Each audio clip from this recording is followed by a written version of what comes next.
अभी पीबीकेस भी अपना अपना ग्रुप बना रहे हैं और आपस में ही देहधारियों से प्रभावित हो जा रहे हैं। अरे वो गीता का श्लोक है ना, जो भगवान के पुजारी है, भगवान के फॉलोअर है, वो भगवान से प्राप्ति करते हैं। देवताओं के पुजारी देवताओं से प्राप्ति करते हैं। भूत प्रेतों के पुजारी भूत प्रेतों से प्राप्ति करते हैं। तो फर्स्ट क्लास प्राप्ति करनी चाहिए, सेकंड क्लास करनी चाहिए, या थर्ड क्लास भूत प्रेतों वाली करनी चाहिए? है ये तो देहधारी देवताएं, ये सब देवभान में है, देवभानी सांडे बन जाते हैं कलयुग के अंत में आकर के। तो तुमको भी सांडा बनना पड़ेगा।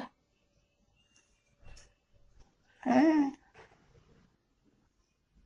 ये गीता को न मानने वाली आत्माएं हैं जो दूसरे दूसरे धर्म में कन्वर्ट होती हैं, सो हो रही हैं।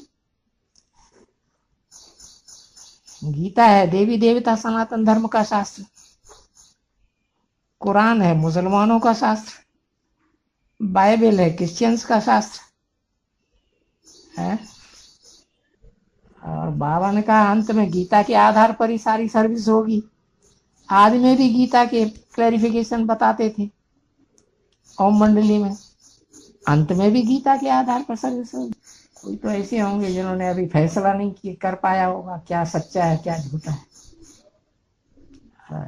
ये तो युद्ध है,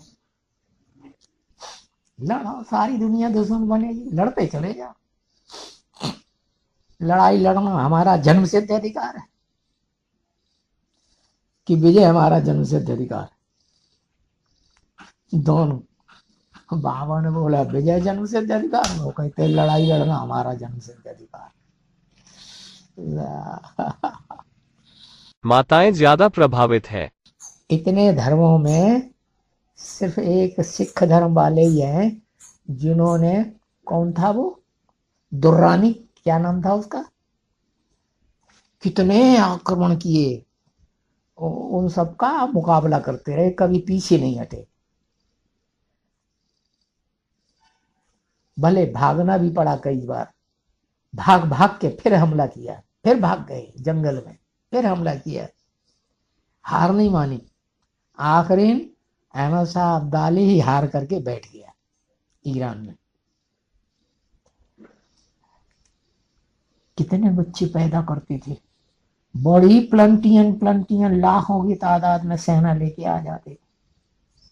उस सेना को क्या चाहिए, रोटी दाल और लूटपाट की औरतें, बस इतना ही उनकी वेतन है, इसी वेतन में मस्त। हाँ, मुसलमान कंट्री वहां कुछ खाने पीने को मिलता ही नहीं।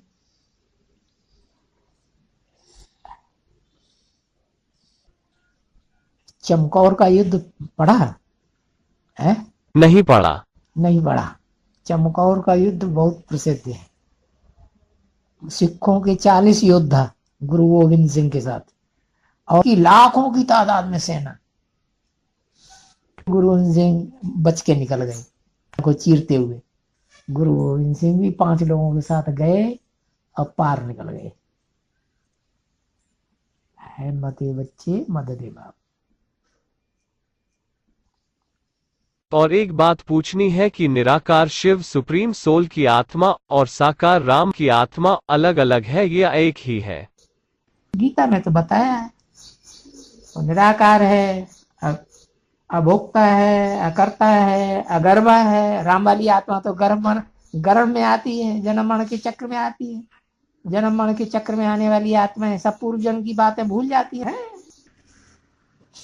शिव बाप आकर के आप समान पारस बुद्धि बनाए देते हैं। एक भगवान है शिव बाप, निराकार ज्योति बिंदु, जिसको सब धर्म पिताएं मानते हैं, और धर्म पिताओं का बाप वो भी मानता है निराकार को। शास्त्रों में तो 10 प्रजापति बताए हैं, 10 मनु बताए हैं। 10 धर्म पिता है, निराकार को ही तो मानते हैं मुख्य। अपने अपने तरीके से ज्ञान का डिस्कशन करते हैं। तो वो अपने तरीके से छांट छांट के पॉइंट निकालते हैं, तुम अपने तरीके से छांट छांट के पॉइंट निकालो, जिनमें साकार और निराकार दोनों की बातें बताई गई हैं। निराकार आत्मा है, निराकार आत्मा बिना साकार शरीर के कुछ कर सकती है क्या? साकार शरीर के 5 तत्व भी चाहिए, और निराकार चैतन्य आत्मा भी चाहिए, जड़ भी चाहिए, चैतन्य भी चाहिए। इस पार्टी में जा रहे हैं, वो उस पार्टी में, अरे जो जिस पार्टी में जा रहे हैं उनके पॉइंट को पहचानो, है क्या उल्टे पलटे शस्त्र यूज करते हैं, उनका काट करो।